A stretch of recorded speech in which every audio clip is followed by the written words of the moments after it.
a estas jornadas académicas para tu estudio y para tu preparación. Estamos en la conferencia número 5, Atención Educativa, Equitativa e Incluyente. Agradecemos la presencia del maestro Óscar de León Flores, director general de Educación Primaria en el estado de Coahuila. Agradecemos que nos apoye, que participe en estas jornadas académicas al maestro Leonardo Cárdenas Moreno, director administrativo del nivel de primarias federalizadas. Agradecemos a todos ustedes por su apoyo a esta iniciativa, por acompañarnos cada sábado en cada conferencia. Sean todos ustedes bienvenidos. Cedemos el micrófono al maestro Óscar de León Flores para que nos dirija un breve mensaje. Pues muy buenos días a todos y a todos.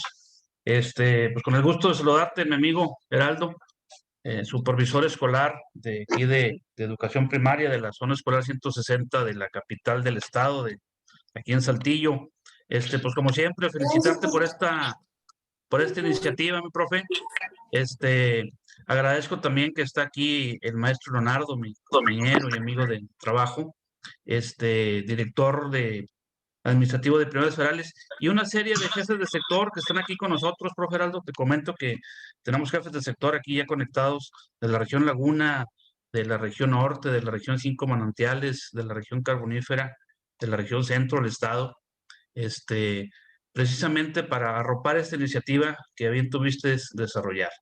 Y bueno, esta es la quinta conferencia, ¿verdad? La quinta conferencia con la maestra Cifuentes, una gran profesional del nivel transversal de educación especial que también trabaja acá con nosotros. Maestra, muchísimas gracias por apoyar esta iniciativa, por sumarse a este equipo que conformó el maestro Heraldo, con la finalidad de que nos compartan sus conocimientos, sus experiencias y toda esta serie de actividades y una serie de, vamos a llamarlo así, de orientaciones para este proceso de promoción y admisión que está en puerta. Maestra Maricela Cifuentes Soto, muchísimas gracias por estar aquí con nosotros. Lo vuelvo a decir, es ella maestra de educación especial con la plática Atención Educativa, Equitativa e Incluyente. Este nuevo enfoque de la educación especial, de incluir a todos aquellos niños, niñas, jóvenes, adolescentes en el proceso de formación.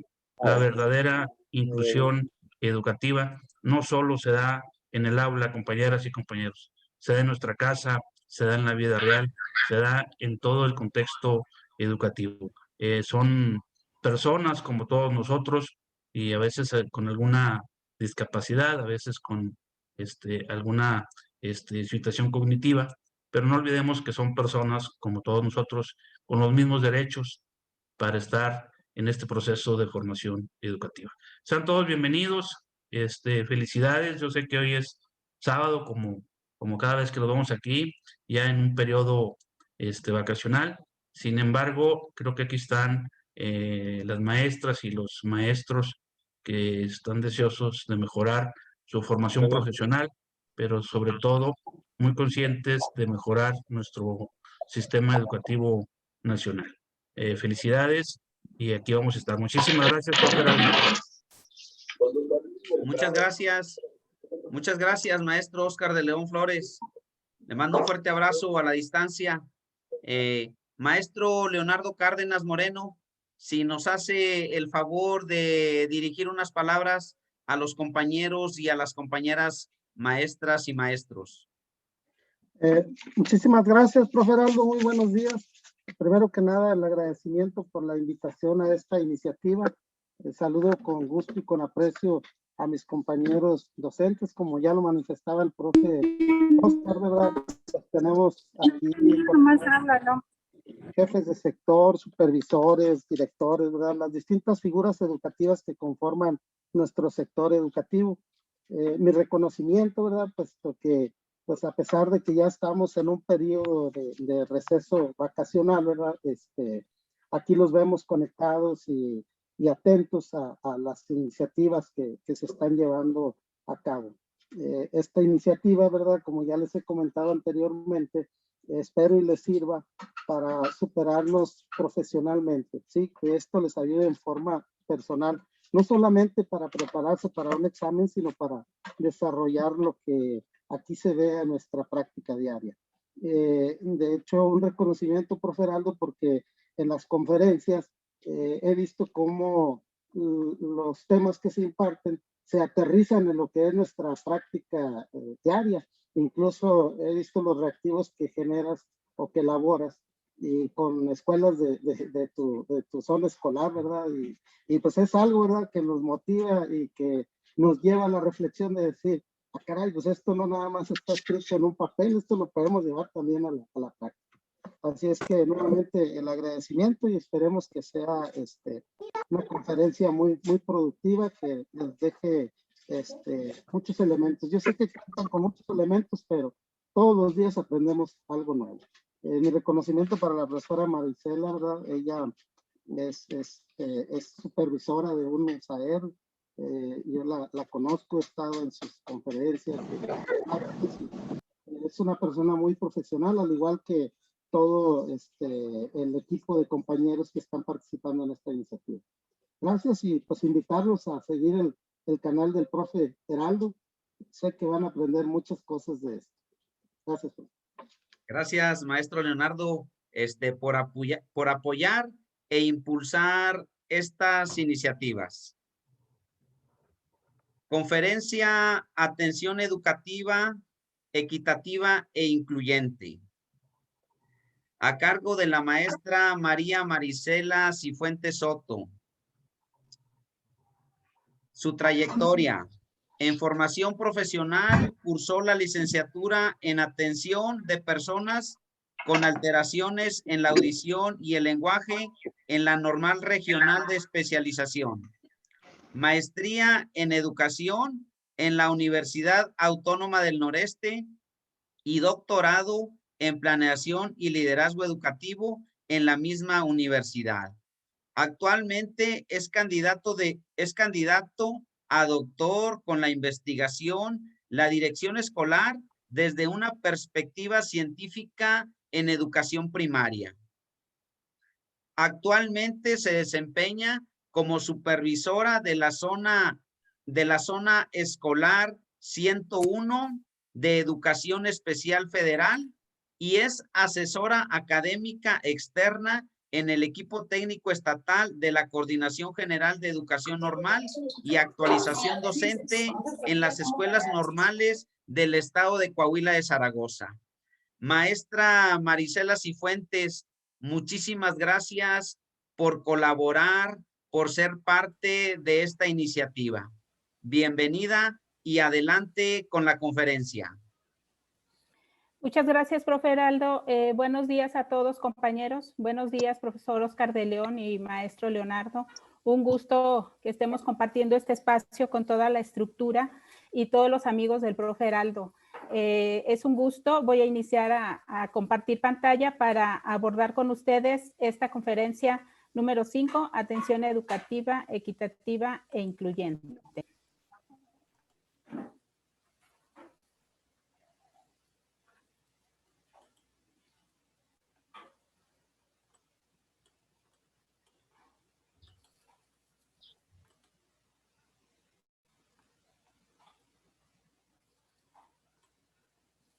Bueno, tenemos ahí, estamos en la sesión número 5, dentro del marco de las jornadas académicas para tu promoción y admisión. Está ahí el recuadro del canal de YouTube de profe Heraldo, reconociendo su iniciativa para que estas jornadas académicas pues, puedan tener un impacto en todas aquellas personas trabajadores de la educación están pasando por un proceso de ingreso en su admisión al servicio profesional, en su promoción ya sea vertical, horizontal o por horas. Buenos días a todos, es un gusto que en este plano podamos, así como está en esa imagen colorida, tener una gran diversidad de pensamientos, una gran diversidad de personas y que desde su propia perspectiva puedan ir apuntalando cada uno de los elementos que vamos a conversar el día de hoy.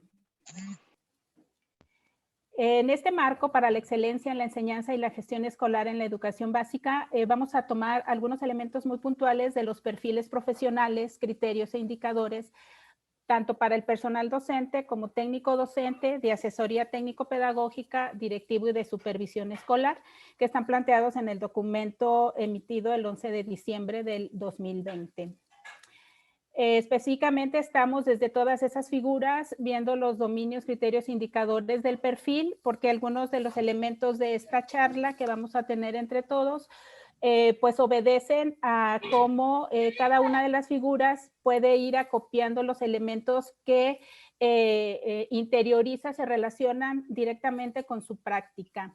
Y así tenemos, por ejemplo, que desde la figura del maestro es muy pertinente, así como desde la figura del técnico docente, en este caso, todas las figuras de instructores en los niveles de secundaria, de educación especial y aquellos otros en donde haya instructores o personal de taller de técnico docente, como son docentes que están frente a grupo directamente en contacto con sus alumnos, pues el dominio de este marco de excelencia tiene que ver con conocer a sus alumnos y ya estuvimos viendo en una de las conferencias todo lo que implica conocer. Ahorita vamos a hacer solo algunas puntualizaciones que tienen que ver con ese conocimiento de los alumnos, pero para proporcionarles esa atención educativa con inclusión, equidad y excelencia.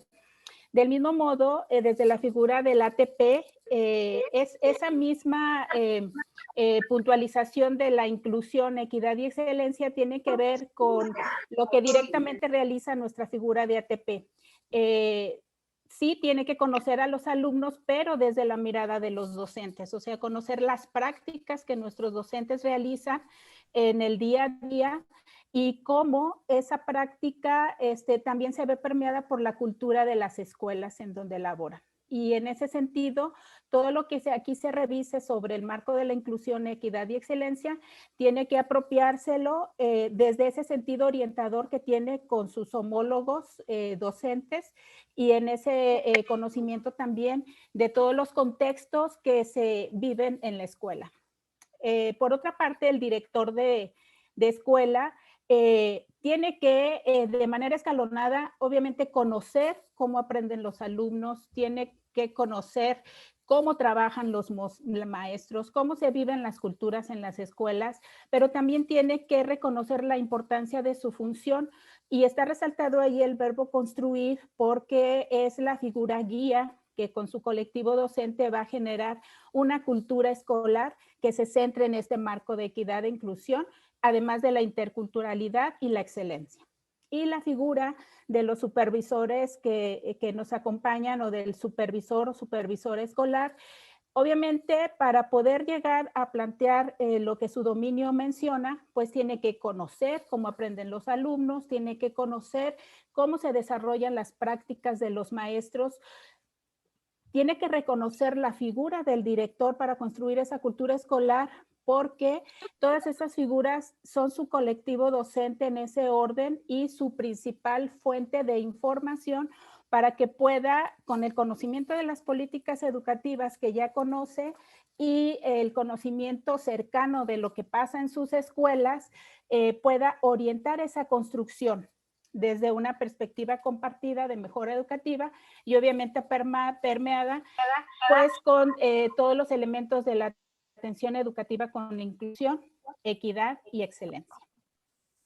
Hay un primer referente que es muy importante mencionar respecto a lo que nuestra reforma educativa habla sobre mejorar la calidad y la equidad de la educación a través de cómo nosotros podemos transformar un sistema educativo. Nosotros como parte del sistema educativo contribuimos fijando ese modelo en el que todos los niños y adolescentes puedan recibir una educación de personal cada vez mejor preparado, de estar cursando su educación básica en cada vez mejores escuelas y que además en su proceso de aprendizaje puedan atender a objetivos educativos cada vez más pertinentes. Pero ¿cómo se determina ese modelo? O sea, ¿cuál es el modelo? ¿Quién dice sobre qué puntos trabajamos con un modelo en este sentido? Bueno, el modelo educativo en un primer punto, desde esta perspectiva de la inclusión, pues ya ustedes saben, coloca a nuestros niños y adolescentes al centro de todos esos esfuerzos. Y bueno, dentro de esos grandes esfuerzos planteados en ejes tenemos el que nos ocupa hoy, la inclusión y la equidad. Pero para que podamos desarrollarnos en ese sentido con información cada vez más pertinente de cómo nosotros podemos construir ese conocimiento de nuestros alumnos, esa práctica que realizamos con los alumnos y cómo puedo desde un proceso de reflexión docente autoevaluar qué estoy haciendo en ese marco de la inclusión y los directores construir esas culturas inclusivas con la participación de su supervisor, bueno, pues tenemos que considerar esta vigencia del humanismo y sus valores. Y algo que ya se había retomado desde la primera conferencia de estas jornadas es el sentido de que la educación es un derecho y, bueno, tiende a desarrollar armónicamente a todos los seres humanos. En este enfoque de inclusión, pues tenemos que contribuir a desarrollar esas facultades y potenciar a todas las personas, y dice ahí en condiciones de igualdad en todos esos aspectos que están ahí enunciados. ¿Qué implica esto? Bueno, implica que todos desde nuestro ámbito de acción, como lo retomé ahorita en los perfiles, pues nos manejemos formar en el respeto, en la convivencia, en la diversidad, en el aprecio por la dignidad humana, sin distinción alguna, en las relaciones que se promueven con solidaridad ahí en nuestros contextos educativos para poder manifestar nuestro rechazo a todas las formas y maneras de discriminación y violencia que puedan estar viviendo nuestros estudiantes, que son directamente con los que incidimos para su formación. Esto quiere decir que todo el personal docente, desde la función que ocupe, debe trabajar para identificar y desarrollar al máximo todo el potencial de cada uno de nuestros estudiantes en condiciones de equidad. Hablar de inclusión y equidad como sistema educativo y siendo nosotros parte activa de ese sistema educativo, debemos contribuir a remover las barreras que limitan la equidad para el acceso, la permanencia y el ingreso de nuestros estudiantes. Y pues para eso es necesario profundizar en cuáles son esos principios de equidad e inclusión que, como mencionó ahorita también los profesores Oscar de León y Leonardo, pues son transversalmente inherentes a todo el sistema educativo cuando estamos hablando de esas condiciones de inclusión y de equidad. Y es muy importante que todos tomemos unas medidas focalizadas desde nuestra función para poder incidir en todo aquello que requiere nuestra atención porque está teniendo situaciones de desigualdad y requiere de nuestros esfuerzos para apoyar a las poblaciones más vulnerables. En ese sentido, inclusión y equidad requiere y tiene un planteamiento curricular incluyente. No hay una asignatura en el plan de estudios que nos hable específicamente de que vamos a manejar con nuestros alumnos contenidos de este tipo, ni la manera de hacerlos. Está permeado en todo el planteamiento curricular y es nuestra responsabilidad identificar todas aquellas acciones en las que podemos contribuir a su atención. También requiere de condiciones equitativas en las escuelas y de una igualdad de género en el que el sistema educativo del que todos nosotros somos partes pueda incidir con mayor fuerza en qué debemos hacer desde nuestra acción en esos contextos escolares. Resalté las más importantes que tienen que ver de lo que el documento enuncia porque todas ellas hablan de que debemos de contribuir en una educación de calidad para todos, como lo dice ahí el temario abierto de educación inclusivo que se generó desde la UNESCO y al que pueden ustedes remitir acerca de todas esas premisas de las que habla para educación de calidad para todos. Hay un principal referente en este marco de la inclusión que se da desde que se emite la declaración de Incheon de la UNESCO, donde se habla ya de la educación inclusiva como aquella educación que garantice el acceso, la permanencia y la participación y el aprendizaje de todos los estudiantes. Y ya nos invita a que aún cuando es para todos los estudiantes, focalicemos o lo hagamos con mayor énfasis en los que están en riesgo de alguna exclusión o ya estén siendo excluidos. En este sentido, les quiero comentar que cobra gran relevancia con la noción de discapacidad que nos da la Convención sobre los Derechos de las Personas con Discapacidad, que emite o que trabaja la Organización de las Naciones Unidas y que luego se difunde ampliamente desde la Comisión Nacional de los Derechos Humanos. Y nos habla, se los menciono porque hay mucha similitud, no solo para las personas con discapacidad, sino cómo nosotros desde nuestra función podemos contribuir a que cambie esa mirada de cómo vemos a las personas que cursan su educación básica con una discapacidad, pero también a cualquier persona dentro de nuestro contexto escolar que está teniendo alguna dificultad, que está enfrentando alguna barrera para el aprendizaje y la participación y por lo tanto requiere que identifiquemos cómo esa noción de discapacidad o de que nosotros veamos a alguna persona y le atribuyamos que está teniendo un problema la persona en sí misma, y cambiemos la mirada a que la noción de discapacidad y cualquier otra dificultad que pudiera presentar alguna persona resulta de la interacción entre estas personas que tiene una limitación o que enfrenta una barrera en el marco de la actitud o en el entorno en que evitan una participación igualitaria. Esta convención tiene un propósito básico y fundamental de promover, proteger y asegurar el goce pleno y en condiciones de igualdad de todos los derechos humanos y libertades fundamentales para todas las personas con discapacidad y promover el respeto en su dignidad inherente. Se los quise poner textualmente porque la mirada de la inclusión entonces rebasa el ámbito educativo y debemos también verlo como una inclusión con perspectiva de derechos humanos.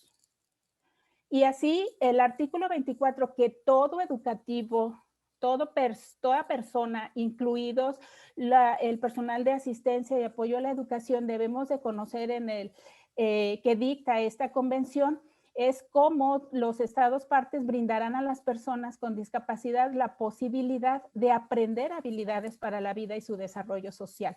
Y que además con este aprendizaje se propicie su participación plena en igualdad de condiciones en la educación. Es muy básico que lo tengamos interiorizado porque desde ahí ya nos está manejando otra mirada de cómo podemos identificar que pueden aprender habilidades para la vida y para su propio desarrollo. Y en las habilidades para la vida obviamente van todas las habilidades y competencias que nos dice nuestro perfil de egreso en cualquier grado y nivel de educación. Entonces hay una estrategia de inclusión con equidad en el nuevo modelo educativo. Algunas de esas son acciones que realizan ustedes desde sus diferentes ámbitos.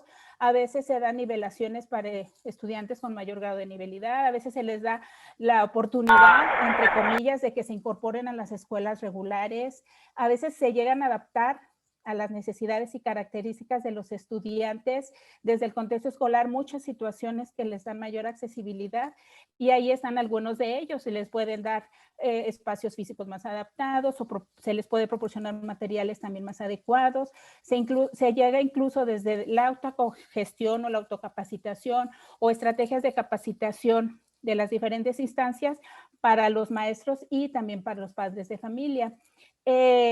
Algo muy importante que a veces no tenemos identificado es la importancia, valga la redundancia, de un documento eje que es el Índice de Inclusión, Diagnóstico y Plan de Intervención, que ahorita un momento más lo citamos, para poder tener una perspectiva de que no sean solo acciones como las que les presenté en la diapositiva anterior, sino que verdaderamente se identifiquen las necesidades y barreras que enfrentan nuestros alumnos, se trabaje en pro del desarrollo y registro de escuelas más accesibles e incluyentes, tengamos sí un registro de alumnos con discapacidad u otras limitaciones, pero para que podamos trabajar diseño e implementación de estrategias para nuestro personal en ese marco de la educación inclusiva y también para que puedan hacerse actualizaciones o capacitaciones más específicas como la que les estoy citando ahí, por ejemplo, intérpretes en lengua de señas mexicana, que impulse además la educación bilingüe de nuestros alumnos sordos o sordociegos, sin olvidar obviamente oportunidades de oralización que pudieran tener. Ese es uno de los ejemplos de por qué es importante apegarnos a un documento que ya nos dice cómo podemos guiar esa inclusión de manera más sistemática. Ahora les voy a presentar cómo desde el rol del docente, en el marco de las prácticas educativas, pero hablando de un rol de docente genérico en el que tanto el docente o maestro, maestra, como el técnico docente, el directivo en su función de docente y el ATP y supervisor en su función, en esa mirada desde la docencia, podemos contribuir como marca esa estrategia de inclusión en la eliminación de las BAP o las barreras de aprendizaje y participación, en el uso de los apoyos, en el diseño e implementación del DUA o en la implementación de ajustes razonables. ¿Qué quiere decir esto? Que, por ejemplo, conozcamos cómo el término incluso de necesidades educativas especiales pasa a que ahora se adopte en lugar de ese término el término de BAP, pero eso no quiere decir que desaparezca el sentido de la identificación de las necesidades educativas especiales, sino ya después en esa interacción que pueda tener con los diferentes contextos nuestro alumno que presenta necesidades educativas especiales, pueda enfrentar entonces ya unas barreras para el aprendizaje y la participación. Y ahí estamos viendo a qué hace referencia y cómo se reafirma el sentido de que esas BAP surgen de esa interacción del estudiante y sus diferentes contextos. Esta eliminación de las BAP pues puede ocurrir en la interacción de todos esos elementos. Algunos de ustedes quizás estén ahorita asociando experiencias que tuvieron con alumnos que requirieron que se manejara una congruencia externa entre lo que iba a recibir de apoyos extraescolares con lo que estaba recibiendo en la escuela, algunas instalaciones físicas, tenía que mejorar relación entre los estudiantes y los adultos, etcétera. Esta eliminación de la BAP requiere que nuestro contexto escolar y los estudiantes y sus familias ubiquemos entre todos en dónde o en qué ámbitos se están reflejando más el hecho de que haya algunas barreras del aprendizaje y la participación que estén limitando esa atención educativa, equitativa e incluyente en nuestros alumnos. Entonces, algunas pueden estar en el marco actitudinal, otras en el pedagógico y otras en el de organización. Los puse así, con ese sentido de flechas, porque en la actitudinal está muy reflejado y se basa mucho en cómo generamos nosotros la cultura de inclusión. Y si nosotros desde nuestra función no cambiamos la mirada de cómo vemos la atención de nuestros estudiantes en general de todos y luego con aquellos que están más en riesgo de exclusión, difícilmente no sentaríamos las bases de la cultura de inclusión para que podamos después hacer prácticas inclusivas en el ámbito pedagógico orientadas pues a que se minimicen o eliminen esas barreras que está enfrentando. Y obviamente con esas dos miradas se interrelaciona todo el aspecto de organización, que es donde entran todas las políticas educativas que puede establecer un docente desde su salón de clases, cuando establece con unas reglas o yo prefiero llamarles líneas guía en lugar de reglamento escolar de aula o de escuela. Puede ser unas líneas guía que orientan la participación de todos los estudiantes y que sea además o de la organización de la escuela o del colectivo, de cualquier grupo de personas y que orientan su participación. porque desde ahí ya estamos estableciendo una política educativa de inclusión desde mi salón de clases, desde mi escuela, desde la participación de cómo desarrollo una comunidad profesional de aprendizaje, etcétera. La atención educativa, entonces, en ese sentido, pues está bien centrada a que en el ámbito de la dimensión actitudinal podamos crear culturas inclusivas, construyendo una comunidad más interrelacionada y estableciendo valores inclusivos que permeen la participación de todos, desde ejemplos muy sencillos, como por ejemplo, cuando les decimos a nuestros alumnos en el marco de la convivencia, que durante los recesos, por ejemplo, estando presenciales, nadie corre y nadie choca. Bueno, nadie corre y nadie choca, pues para protegerse a sí mismo y a sus compañeros. O cuando ponemos una línea guía que dice, si no es tuyo, es de alguien, y los invitamos a que todo lo que se encuentre afuera ya de su espacio de pupitres, en los salones que no están ellos directamente utilizando en los patios, etcétera, objetos perdidos, bueno, pues van y los depositan en un punto. Una acción que pudiera parecer de convivencia y de un valor, está construyendo una cultura inclusiva porque está asentando valores inclusivos. Y del mismo modo, nuestra práctica se establece a través de prácticas inclusivas donde nosotros ya desarrollamos un currículo para todos. Acuérdense, en los perfiles vimos que esa tarea directamente en la relación con los alumnos es de nuestros docentes y de nuestros técnicos docentes. Y como dice ahí el apartado, hay que orquestar el aprendizaje relacionando todo lo que se va a ver en las diferentes charlas de estas jornadas, como los ambientes de aprendizaje, como el conocimiento de las políticas educativas en general y de las de inclusión con mayor énfasis para poder desarrollar esas desde mi actuación, prácticas inclusivas, y en ese sentido pues vamos todos, porque el ámbito del director y del supervisor son del directivo, pues son sus docentes, y del supervisor son sus directivos, y del ATP son sus docentes, porque ellos son quienes están en la práctica directa, y sus técnicos docentes, ¿verdad?, con los alumnos. El establecimiento de políticas, pues habla de desarrollar una escuela para todos, en donde todos organicemos el apoyo a la diversidad. Si se fijan, está diciendo la diversidad, no solamente a aquellos alumnos que estén cursando su educación básica con alguna condición o alguna discapacidad o alguna aptitud sobresaliente, algún problema de conducta o de comunicación o de aprendizaje severo. Entonces, en ese mismo orden de ideas, necesitamos ofrecer y proporcionarles apoyos en todo ese repertorio que estamos ahí encontrando, donde un solo alumno puede requerir apoyos en más de 2 de esos que ustedes están viendo, porque necesitamos movilizar política educativa a nivel de salón o a nivel de aula, como es el liderazgo de los directivos, por ejemplo. Necesitamos que apoye la organización de una práctica inclusiva de un docente a la hora del recreo, que chocan constantemente con mi alumno que se traslada en silla de ruedas. Bueno, pues el director maneja su liderazgo estableciendo unas condiciones en ese espacio para que eso se minimice o ya no ocurra. Y así están en esos ámbitos los apoyos. Otro que lo mencionó en la jornada el profe Heraldo, ahí en alguno de los cuestionarios, cómo también en ese marco de la práctica podemos manejar ese diseño universal primero.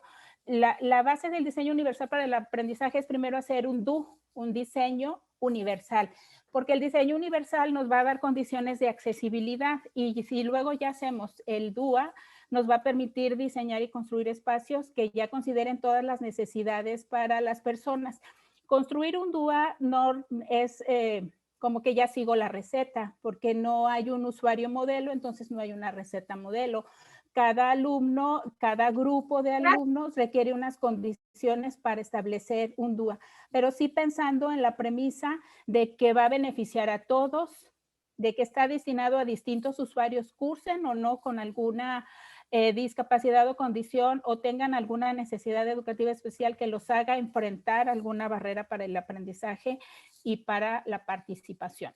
Y en ese sentido entran cómo necesitamos estar formados para hacer ajustes razonables y poder manejar modificaciones, adaptaciones a todos los ámbitos en los que nosotros necesitamos que se trabajen para que todas las personas con discapacidad o alguna otra condición tengan el goce o ejercicio en condiciones de igualdad. Y entonces aquí entra los derechos humanos y todas las libertades fundamentales que se rescatan desde la Convención para las personas con discapacidad, pero también desde la Convención de los Derechos de los Niños y los Adolescentes, ¿verdad?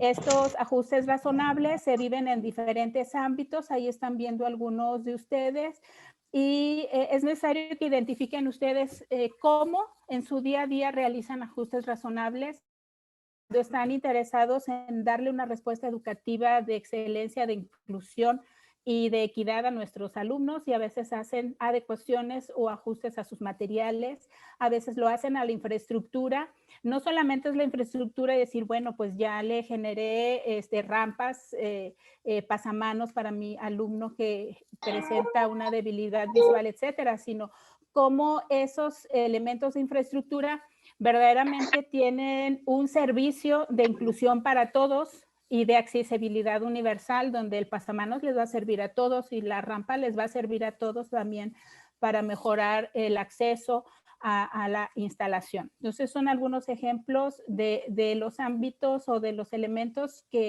en la que nosotros realizamos en el día a día ajustes razonables. Pero aquí me interesa que hagamos un replanteamiento de nuestros paradigmas.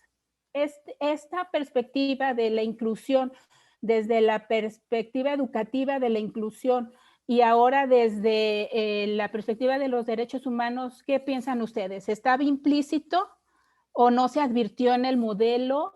¿O por qué ahorita está tomando mayor énfasis? Si es algo que en el marco de la educación a nivel internacional y nacional, pues he estado ya diciendo por muchas ocasiones. Pueden ustedes escribir ahí en el chat qué opinan, está implícito en el modelo, no lo necesitan decir, lo advertimos, no lo advertimos. Entonces, la educación inclusiva es una cuestión de derechos humanos, desde mi perspectiva y de la de muchos luchadores que tienen su principal impulso en generar mejores condiciones para todas las personas. Hay les voy a rescatar aquí brevemente, un paradigma rehabilitador que por muchos años se permeó, pero si ustedes ven ahí las situaciones que permean ese paradigma rehabilitador desde el enfoque médico en el que se depositaba en la persona, que ella es la que cursa a la persona con su discapacidad, entonces ella debe reforzarla. Y si nos situamos en nuestros contextos escolares, no todas las personas, no todos los contextos están ya en situaciones de accesibilidad, inclusión y atención equitativa e incluyente. Podemos encontrar que aunque sea una escuela inclusiva, siempre hay hallazgos donde de repente hay alguien que se enfoque en las limitaciones funcionales de la persona y no en la perspectiva que estamos viendo, e intenta que sea ella la que compense sus limitaciones y vuelva a ese paradigma médico rehabilitador. Entonces se las puse porque no es algo que haya desaparecido, seguimos manejándolo. Ahora el paradigma social pues habla de cómo las aportaciones de todas las personas con discapacidad parten del principio de la apertura a la sociedad y ya no dicen que la raíz del problema está en el modelo anterior, sino en la incapacidad de la sociedad para responder a sus necesidades, ya no en las limitaciones personales, y en ese sentido ocupan un lugar en la sociedad y es nuestra responsabilidad como sociedad garantizarles bienes y servicios adecuados desde esta perspectiva. Es decir, parte de la autonomía de la persona ya ahora se va a centrar en la eliminación de las barreras. Entonces, este paradigma social en el que debemos estar ahorita todos participando busca la equiparación de oportunidades para todos.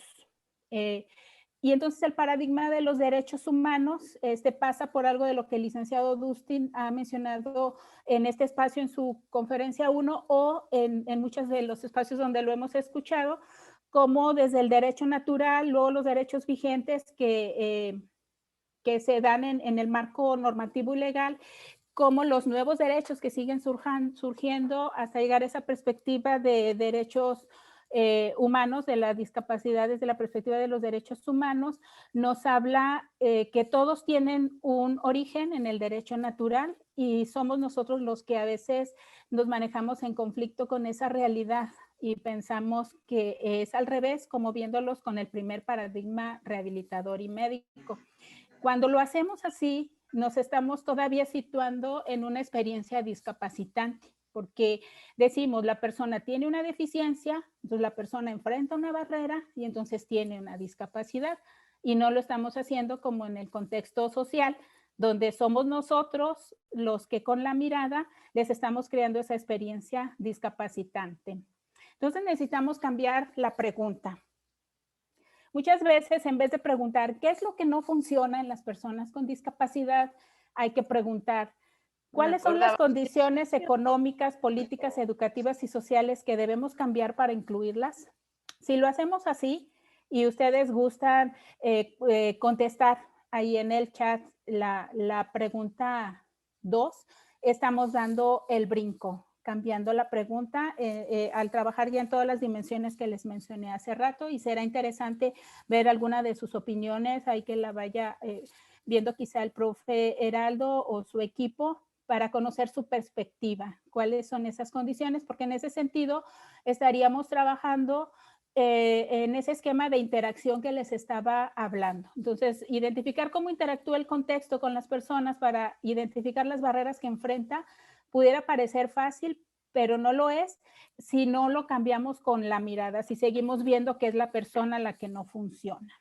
Y si se fijan, muchos de los análisis de nuestros alumnos, cuando los ubicamos o los focalizamos porque están en riesgo, seguimos viéndolos así, que no funciona en la persona. Tenemos unas deudas pendientes entonces. ¿Por qué? Porque todavía nos seguimos manejando en la persistencia del modelo, perdón, de la educación especial. No los estamos viendo con una perspectiva de educación inclusiva. Seguimos viendo de que falta escolarización a todos los niños y niñas con discapacidad y no cómo nosotros podemos contribuir para que no deserten. Seguimos teniendo ausencia de accesibilidad universal en nuestro sistema educativo, y cuando digo sistema educativo me refiero a todos nosotros, o sea, yo soy el sistema educativo en mi aula, yo soy el sistema educativo en mi escuela, yo soy el sistema educativo con mis directores, el supervisor con su ATP y su ATP con los maestros. Entonces, en esta perspectiva de derechos humanos, sí es importante que se genere en política federal como sistema educativo, pero se genere o no se genere, es nuestra responsabilidad desde la persona manejar esa accesibilidad universal desde mis espacios. Entonces hay una propuesta ética que les quiero presentar para la inclusión que nos maneja Emanuel Levinas sobre la proxemia y cómo esa proximidad implica que cada uno de nosotros nos acerquemos cara a cara a otra persona, que no necesariamente pues, es una persona que cursa con alguna discapacidad o condición u otra necesidad su educación básica. La necesidad de esa proxemia es para todos. Y esa proxemia, este sentido de proximidad, nos va a permitir reconstruir el sistema de exclusión en el que hemos cosificado a todas aquellas personas que cursan con algún tropiezo su educación básica porque tienen alguna limitación, como lo mencionábamos, o tienen una identificación ya de condición o discapacidad para cursar su educación básica en nuestro sistema educativo. Los hemos cosificado tal parte, de tal manera que seguimos diciendo que son ellos los que tienen el problema. Entonces, necesitamos volver, lo que nos hace esta propuesta ética para la inclusión es volver a la proximidad originaria, a estar frente a frente.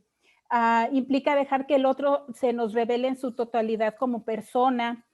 Es decir, ¿qué implica esto? Más allá de la relación cara a cara, es necesario que nos regresemos cada uno en nuestra formación, nos regresemos a pensar cuál fue nuestra primera relación cara a cara o proxémica que tuvimos. La primera, anterior a cualquier otra relación.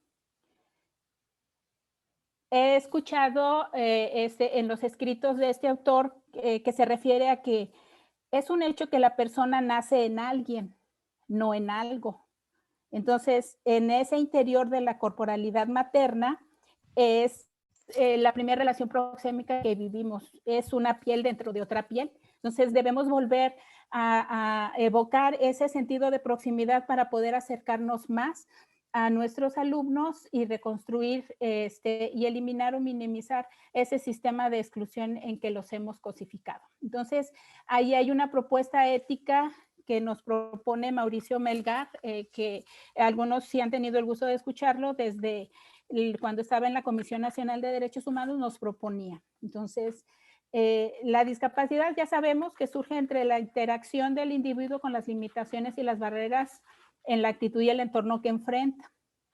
Desde la ética de la crítica como un fin, hay que recuperar la dignidad del prójimo frente al sistema opresor que lo ha cosificado, y tiene mucho que ver con lo que les mencionaba de la proxemia. Para que en nuestro ámbito cotidiano podamos respetar los principios prácticos en el campo de la educación para las personas con discapacidad y para cualquier otra persona. Entonces, los invito a que reflexionen sobre esta propuesta, porque eso nos lleva a que nos preguntemos, en la discapacidad, en el primer recuerdo, ¿mi actitud es una barrera discapacitante o una oportunidad de encuentro para mis alumnos? Para que mis directivos actúen en ese sentido con la escuela, para que desde la mirada del ATP mis maestros mejoren su práctica con esa mirada.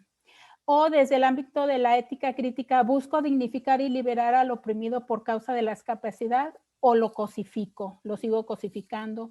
O en el ámbito cotidiano, ¿cumplo con los principios normativos intrínsecos a mi trabajo o no soy responsable de ello? Y en eso se los dejo ahí de tarea, porque a veces es más fácil ver desde la mirada de los otros qué están haciendo que desde la propia que estoy haciendo. Entonces es necesario que demos ese brinco del asistencialismo en el que estaba todo el sistema médico rehabilitador a esta otra opción de los derechos humanos como obligación para que podamos manejarnos con todos esos criterios que están ahí en el recuadro. Nuestra nueva reforma educativa habla de ese espíritu social y humanista. Habla de cómo se instauran esas figuras desde el modelo pedagógico que se está permeando en todas las políticas educativas internacionales y nacionales. Habla de ese nuevo paradigma constitucional para alentar no solo el desarrollo justo, equitativo, incluyente, democrático y sostenible, sino para que promovamos en nuestras personas todo el desarrollo pleno e integral en ellas.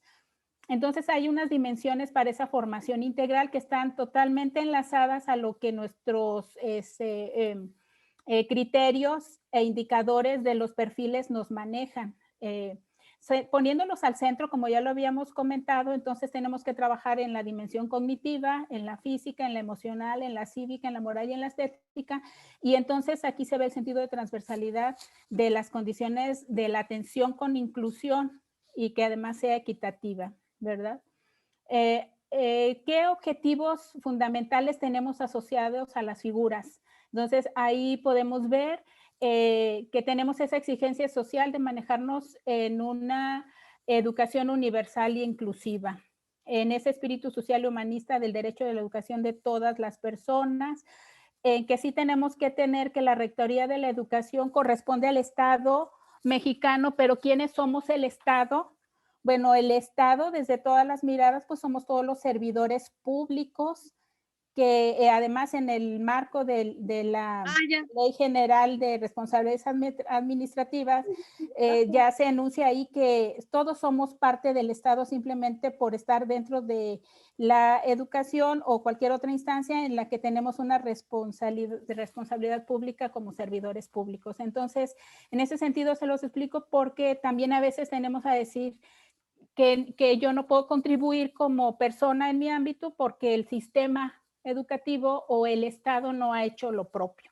Y entonces ahí hay que ver la mirada que estoy haciendo yo, porque yo soy parte del sistema y yo soy parte del Estado. Entonces hay que reivindicar ese papel protagónico de nuestros alumnos, promover esa igualdad sustantiva, encontrar todos los elementos con el que se manejan a veces los docentes, en lugar de permitirles que pasen por un proceso educativo y de transformación social para que puedan incidir en la atención educativa, equitativa e incluyente de sus alumnos. y conocer además todos los elementos que integran nuestro sistema educativo nacional para poder ejercer prácticas diagnósticas, contextuales y situacionales. Hay unos puntos claves que nos maneja desde la concepción del constituyente desde 1917 de que la educación es un derecho social, y entonces en ese sentido se remite también a que además de ser pública, gratuita y laica, ahora es universal e inclusiva. Tiene un enfoque de los derechos humanos, tiene fundamentos en la educación que están muy centrados en la promoción de la honestidad, la promoción de los valores, y todos ellos para mejorar nuestro proceso de enseñanza-aprendizaje. Y acuérdense que cuando decimos, o les quiero puntualizar que cuando decimos proceso de enseñanza-aprendizaje no estamos diciendo que es algo que les corresponde solamente al maestro o al técnico docente que tiene a cargo un alumno. Ya vimos que desde la perspectiva de cada una de las figuras en los perfiles, todos incidimos en el proceso de enseñanza-aprendizaje. Entonces aquí no se valdría un poco decir como responsabilizar de mi figura al otro porque tu alumno no aprende, sino cambiar la mirada, yo qué estoy haciendo, qué hice y qué puedo hacer para que mi maestro mejore las prácticas educativas y pueda su alumno aprender. Entonces, es un proceso circular y no lineal, que además está vinculado a los principios del interés superior de la niñez con el derecho a la educación, porque los pone en el centro del proceso educativo. Y aquí estoy segura que casi todos los que estamos en esta sala y en esta charla hemos oído al licenciado Dustin hablar sobre ese principio del interés superior de la niñez. También hay un reconocimiento del magisterio como agente social fundamental, y está ahí textualmente como entonces desde estos espacios buscamos que se promueva el fortalecimiento no solo de los maestros y las maestras, sino también del fortalecimiento de las instituciones, porque además de los que nos ofrecen, pues nosotros en un sentido de autogestión personal o directiva, porque a veces los hacen los directivos y las supervisiones en las escuelas, acerca recursos para que se dé esa transformación del magisterio. Ahí les menciono algunas directrices con las que ya se emiten en nuestro artículo 3º constitucional sobre esa perspectiva de género y orientación integral, como elementos en el que podemos no solamente tener el conocimiento de las ciencias y las humanidades, sino también todo en lo que nosotros desmenuzamos nuestro proceso de enseñanza, desde las matemáticas, la lectura, la escritura, la literacidad de cómo lo oraliza o lo pone en uso esa práctica, la historia, la geografía, el sistema y todo lo que está ahí enunciado. Entonces, ya casi para finalizar, les quiero puntualizar el sentido de equidad en el que nosotros debemos manejarnos esta atención educativa o esta educación inclusiva, equitativa e igualitaria. Entonces, ahí está resaltado con negrito a lo que alude la equidad. Entonces, si nosotros no distribuimos igualitaria y justamente el servicio educativo que ofrecemos y lo destinamos a que satisfaga las necesidades particulares de quien los reciba, o sea, ahí no está diciendo de solamente las personas que cursen con alguna discapacidad, en este caso nuestros alumnos, sino de todos, para que podamos contribuir a superar las diferencias existentes. Entonces aquí entra todo el sentido de cómo desde nuestra actuación podemos eliminar o minimizar las barreras para el aprendizaje y la participación que enfrentan. Necesitamos que ese sentido de equidad sea para todos y sí, con la identificación que hacemos, pues de acuerdo a sus necesidades y capacidades. Pero es verlo ya en el otro sentido. Tenemos que ejercer acciones afirmativas, ofrecer los apoyos suplementarios y ubicar a aquellos grupos o alumnos que estén en situación de vulnerabilidad o exclusión. Entonces, la inclusión es un valor y una actitud de aprecio y respeto a la diversidad, y entonces no es un recurso en el que si me lo dan de manera concreta yo voy a poder incidir con mis alumnos, o sea, está en el ser de persona con el que yo desempeño mi función. Es una actitud con la que cada uno de nosotros podemos contribuir a integrar a otros en un grupo de trabajo y valorar sus aportes, y cómo con ese simple hecho ya estamos favoreciendo la inclusión de que la vida en sociedad nos exige para que además sea creativa y estimulante. Entonces, nos ayuda a valorar esas diferencias y crear un mundo más equitativo donde todos quepan. Les quise agregar el concepto de justicia social, porque cuando hablamos de todos quepan, Yo le agregaría la atención educativa, equitativa, incluyente y además con justicia social, porque cuando lo vemos así vamos a promover el respeto igualitario de los derechos y las obligaciones de cada ser humano. Y entonces vamos a enfocar todos esos elementos con los que nosotros podemos incidir, no solamente con nuestros alumnos, sino con nuestros colegas, con nuestros colectivos, ¿verdad? De iguales. Entonces será equitativa en el sentido en el que se combatan esas desigualdades con el pleno derecho a la educación, y será inclusiva cuando tomamos en cuenta todas las diversas capacidades, circunstancias y necesidades de todos nuestros educandos, ¿verdad? Será intercultural, como lo mencionó el profe Heraldo en su conferencia, en su jornada, cuando además promovemos la convivencia armónica entre personas y comunidades, y será integral también porque va a educar para la vida en todas las esferas que vimos ahí de las dimensiones en las que podemos trabajar la educación inclusiva, y además será de excelencia porque va a mejorar integral y constantemente el máximo logro de los aprendizajes de todos nuestros estudiantes. Bueno, esto implica que vayamos más allá de un discurso de pedagogía crítica, que nos preguntemos cómo contribuyo a la dinámica de exclusión e inclusión escolar de mi contexto, de mi aula, de mi escuela, de mi grupo de docentes, si soy ATP. Ahí no hay un contexto físico, pero hay un grupo de personas en las que incido, de mi supervisor hacia todos mis directivos en primera instancia, y luego por consecuencia y añadidura, pues con mis docentes y con todos los alumnos. ¿Fracasa el alumno o fracasa la escuela? Me gustaría que algunos de ustedes, si se animan, lo pueden externar ahorita oralmente o lo pueden escribir en el chat. La forma en la que emitamos nuestra respuesta de manera interna, aunque no la socialicemos, nos va a permitir ese cambio de mirada hacia la atención educativa, equitativa e incluyente. Entonces es necesario que hagamos conexión con lo que verdaderamente pasa en los salones de clase, seamos capaces de caminar el camino, y nuestro principal desafío inclusivo es que, como dice ahí la frase en inglés, algunas veces necesitas ver la vida desde una perspectiva diferente. Muchas gracias por su atención. Y para finalizar, bueno, voy a dejar de compartir, esos son mis datos para cualquier charla, ya después que quieran, se los puse allí en el sentido de esto que les voy a compartir. Está este archivo que le pasé ahí al profesor Heraldo para que ustedes puedan hacer este ejercicio. Miren, están ahí todo el dominio que nos ocupa ahorita para la atención educativa, inclusiva y equitativa.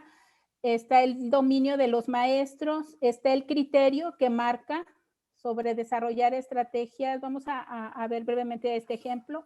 Una maestra, un maestro que conoce a los alumnos para brindarles una atención educativa con inclusión, equitativa, equidad y excelencia. Así está en el sentido del técnico docente. Y está en ese mismo dominio en el sentido del directivo, del ATP, del directivo y del supervisor.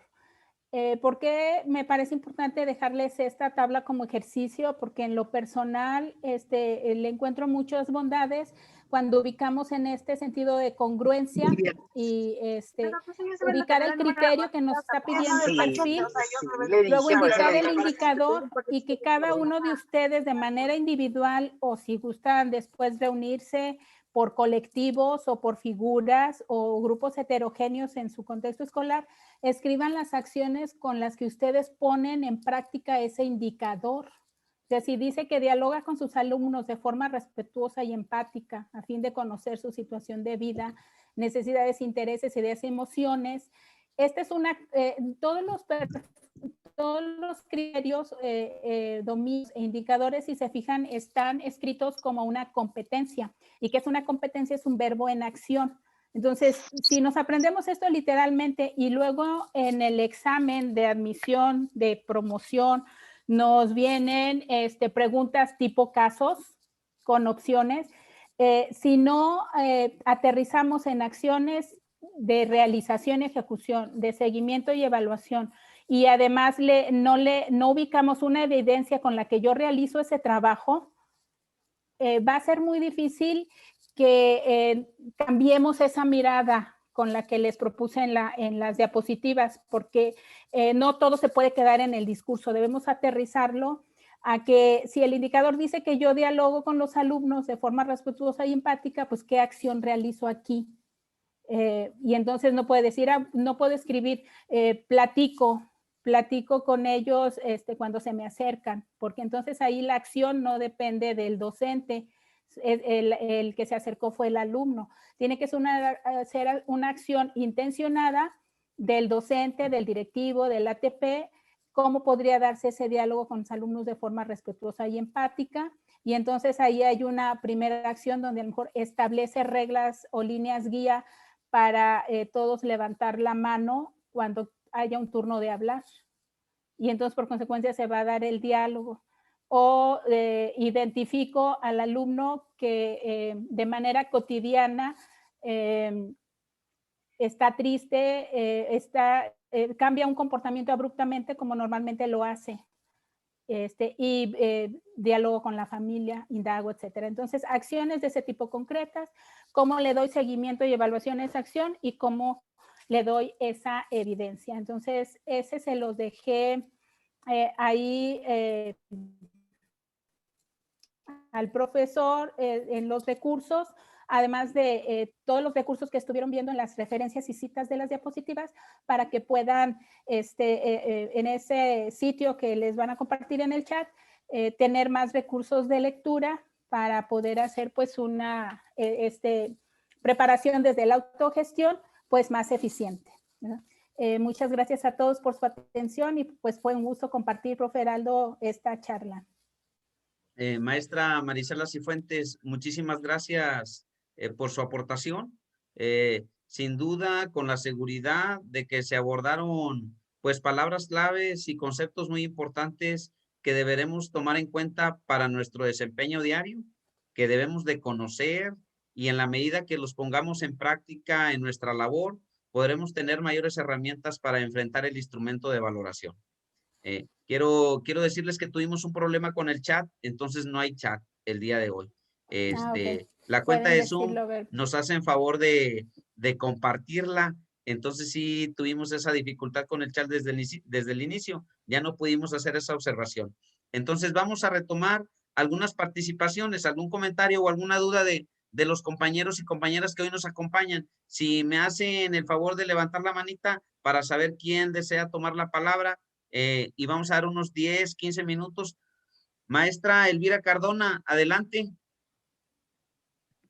Buenas tardes a todos. Bueno, mi pregunta es, quisiera ver los demás videos. ¿Cómo podría yo verlos? Mire, todos los videos de las conferencias los vamos a compartir en el canal.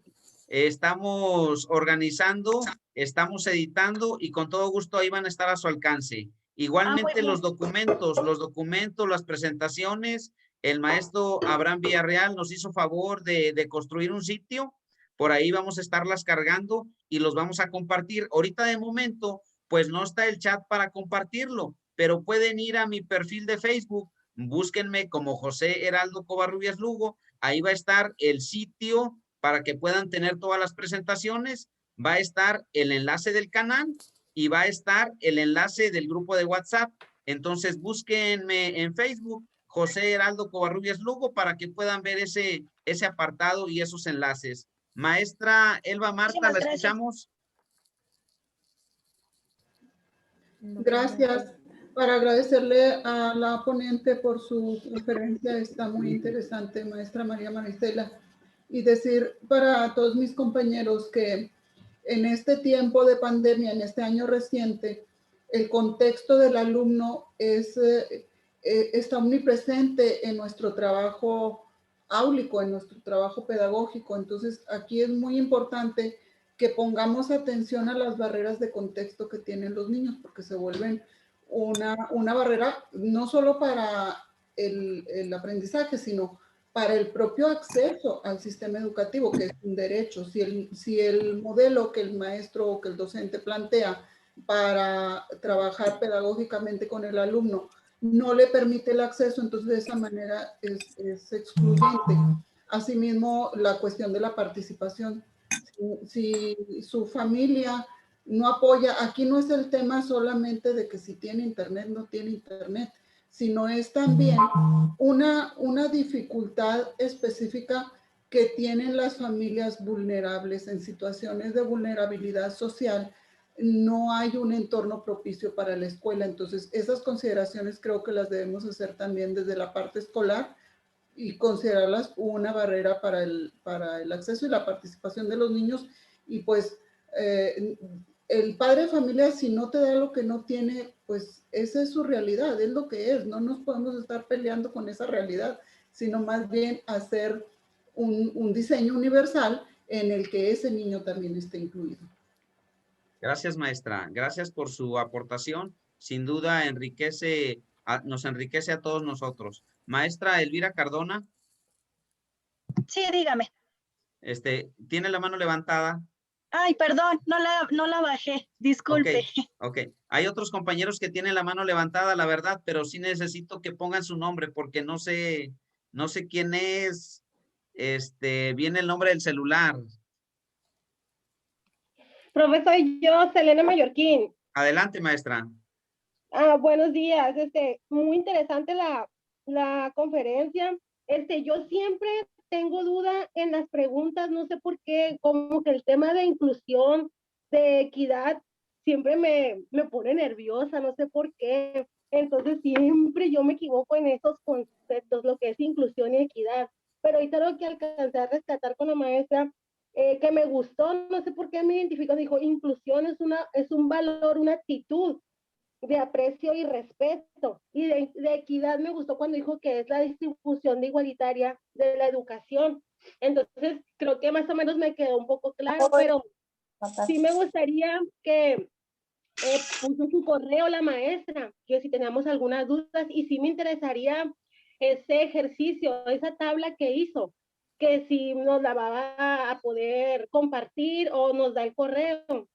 Y pues de antemano, pues gracias y creo que sí me quedó claro los dos conceptos, pero yo siempre en esos dos conceptos no sé por qué le tengo tanto como respeto, pues porque se me ha metido mucho a mí que la educación especial no estoy tan empapada y vienen muchas preguntas en el examen así. Pero gracias y pues ojalá podamos charlar más con la maestra. Muchas gracias, maestra Marisela. Excelente sus comentarios. Gracias. Profe, si me permite ahí, a propósito de lo que menciona la maestra Selene,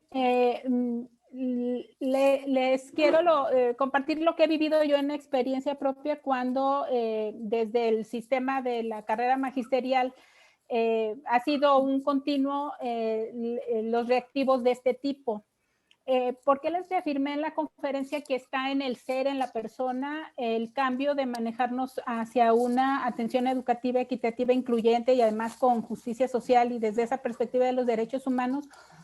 Y con esas puntualizaciones de cómo el sentido de proxemia, porque es del ser, es de la persona, de nosotros mismos. Entonces, los reactivos vienen casi siempre con metodologías de problemas, de análisis de caso, y entonces sí es importante conocer toda la normatividad y el marco legal y educativo de la educación inclusiva, ya como un tránsito de la educación especial, o sea, ya ahorita no nos manejamos como educación especial, sí en el sentido de identificar al nivel, pero todos debemos estar en el marco de la educación inclusiva, porque a veces, como dice usted, nos merece, le tengo ese respeto y vienen muchas preguntas. Bueno, este es un eje transversal para todo. Entonces, cuando nos dan los reactivos, aún y cuando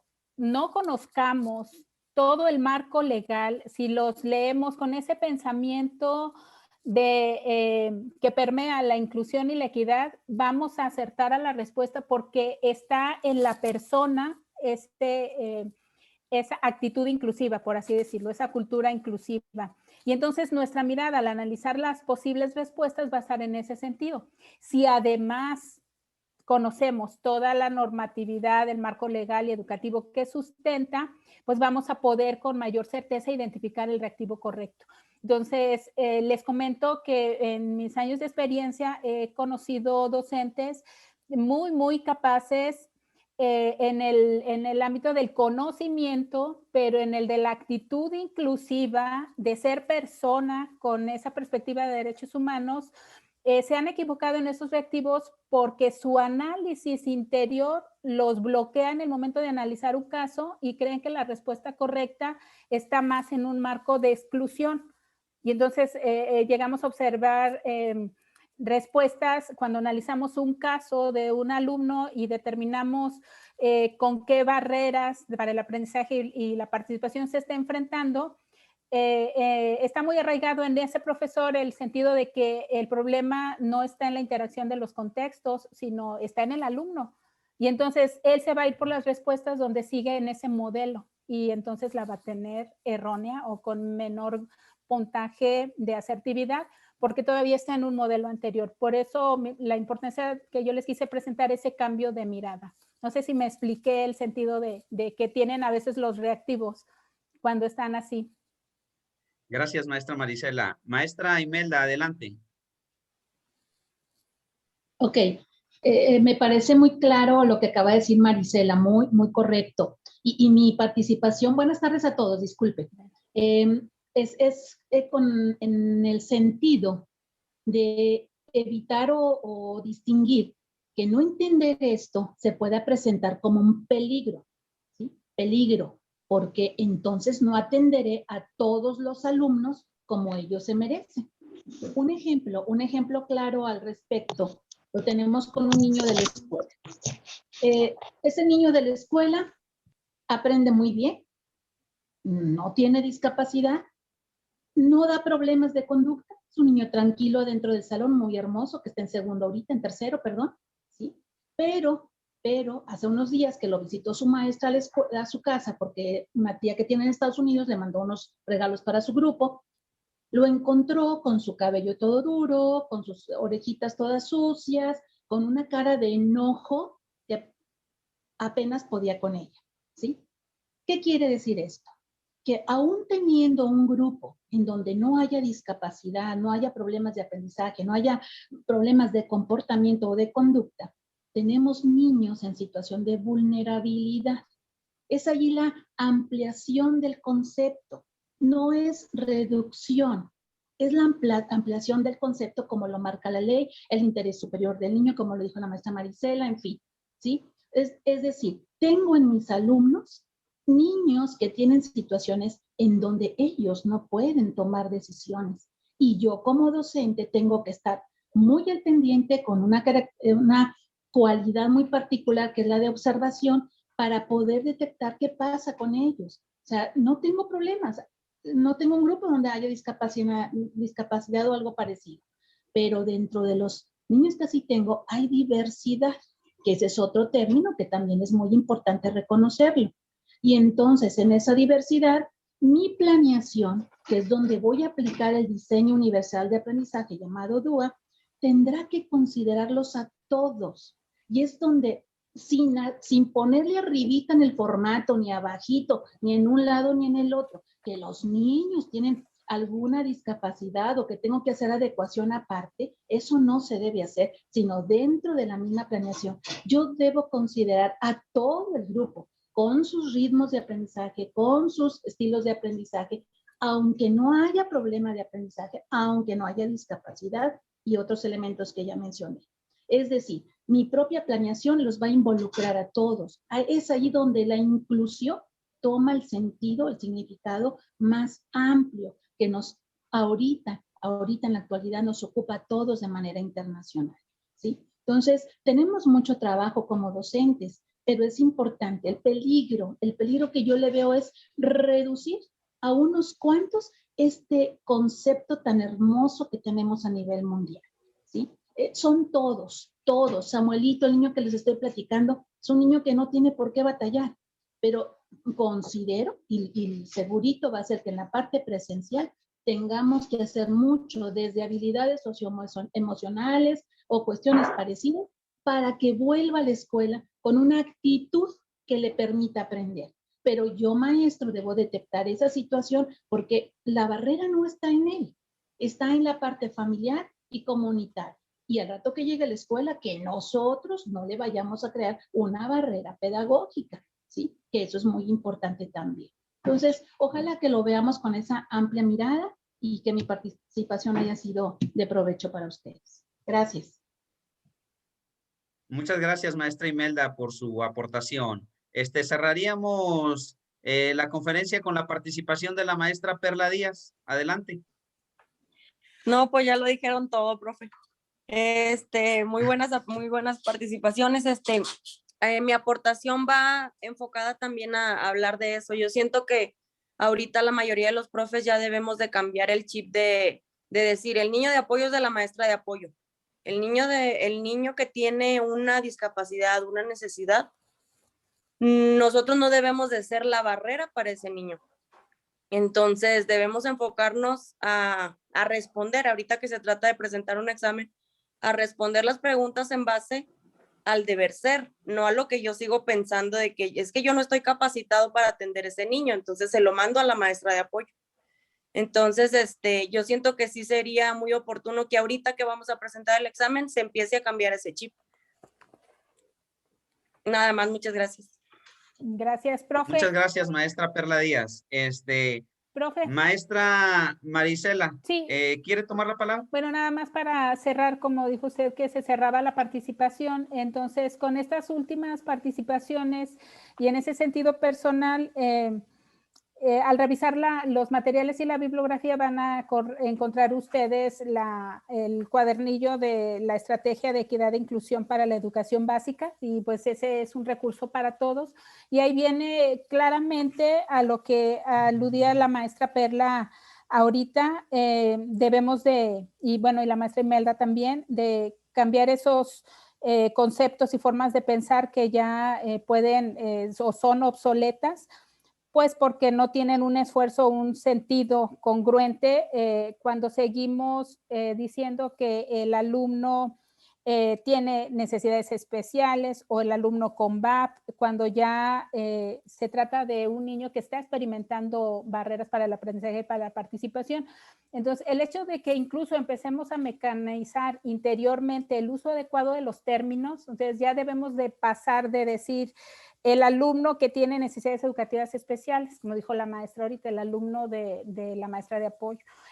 Mi alumno tiene VAP o los estudiantes con VAP, no, porque no, esos son todos términos incorrectos y el cambio de la mirada requiere que nosotros digamos que nuestro alumno enfrenta VAP, como el caso que mencionó la maestra Imelda, no tiene un enfrentamiento de barreras que limiten todo el aspecto cognoscitivo, lo está teniendo ahorita en otro de los contextos, por eso la interacción de los contextos, y entonces el alumno está experimentando barreras que obstaculizan su aprendizaje y su participación. Entonces, es muy importante que focalicemos eso para poder cambiar esa mirada. Y pues gracias por las aportaciones de los profesores y pues bueno, a la orden para lo que se ofrezca y ojalá hagan el ejercicio del cuadro, si se los va a compartir ahí en los materiales el maestro Heraldo, porque si lo hacen en lo individual, pero será todavía más rico si se forman de manera interdisciplinaria y dicen mi acción desde docente, técnico docente es así, y esa misma acción como directivo, yo le doy una consecución a un contexto ya de que me corresponde, el ATP y el supervisor, y van a encontrar toda esa congruencia de acciones